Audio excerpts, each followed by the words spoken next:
Good afternoon. I'm Rocky Capozzi, and on behalf of Alaska Public Media and the Alaskan Aviation Safety Foundation, welcome to Hangar Flying.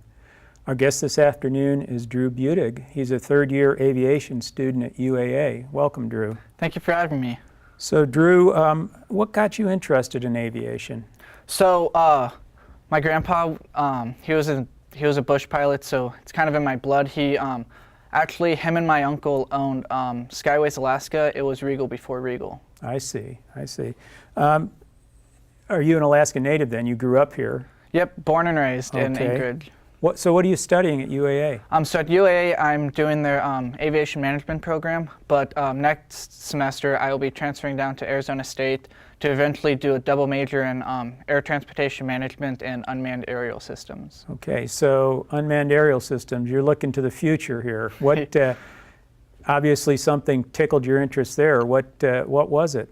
It's just the rapid expansion of small unmanned aerial systems, and just the possibility of eventually starting my own company to do movies, aerial photography, surveying, basically anything. Terrific.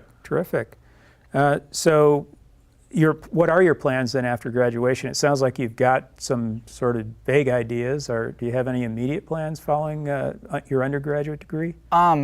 So after my undergraduate degree, it really just depends.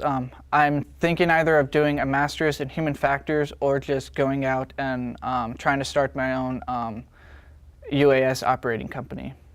Okay, so you're gonna dive into the big pool and maybe go into business for yourself right away. Mm-hmm. Okay, I understand in addition to being a UAA student that you work at the Medallion Foundation. What do you do at the Medallion Foundation? So at the Medallion Foundation, I'm a receptionist, ATD, which is an aviation training device support technician. So I help people if they have problems and just do really quick fixes so they can get back to flying. And I'm also an FAA proctor. Okay, so aviation training device, how do you differentiate that from a simulator and an aviation training device? What's the difference? So ATD, an aviation training device, is a non-motion, so it's they like to call them desktop models, so they just sit on a desk and simulate a aircraft configuration, where a simulator is either a full motion or a certain level, they call it. There's I think A through D's level simulators. Okay, and most of what the Medallion Foundation operates are ATDs? Yeah, ATDs. So we have ATDs, BATDs, and AATDs, which it's aviation training devices, basic aviation training devices, and advanced aviation training devices. Okay, all right. So have you found that your work in the Medallion Foundation, has that helped you in your studies at all, or do you see any correlation between the two? Yeah, a huge correlation. So at the Medallion Foundation, you get a lot of experience aviators coming in and just associating with them, talking to them, getting their stories out, has really skyrocketed my aviation knowledge about basically everything. Good. So is it a two-way street? Do you learn from them as well as they learn from you, maybe? Yeah. I teach them how to use the sims and everything like that, and they teach me common knowledge of how to fly and how to do all this stuff, so it's definitely a two-way street. So you've probably gotten to see a lot of different pilots at different stages of development using the equipment down there. Do you have any safety advice for pilots that maybe are thinking about using your equipment, or the way they could best use your equipment? Yeah, so my advice to the pilots that are watching out there is just use them. It can save your life. You can do situations that you wouldn't dare do it in a real plane.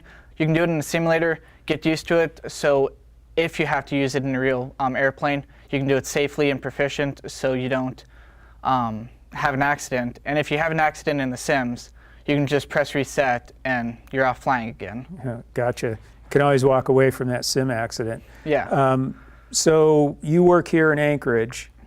Are there other locations where pilots can access Medallion training devices? Yeah, so if you're here in the Anchorage area, we have 9 in Anchorage, and then we also have an additional 12 in remote locations like Palmer, Homer, Soldotna, Ketchikan, Nenana, Fairbanks, Juneau, and Bethel.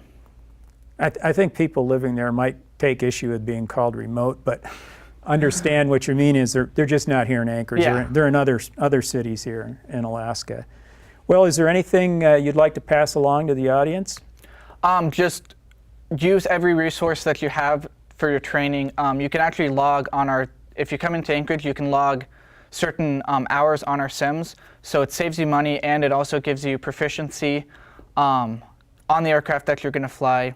And it just basically helps you get confident, and you can do what you can do in a sim is a lot different than what you can do in the airplane. One quick question. Yes. Does it cost anything to use your equipment? Absolutely not. 99% of our sims are completely free except for 2 of them, which are $85. Well, Drew, it's been a pleasure talking to you today. Thanks for stopping in. Wish you all the best of luck with your business in the future. Yeah, thank you.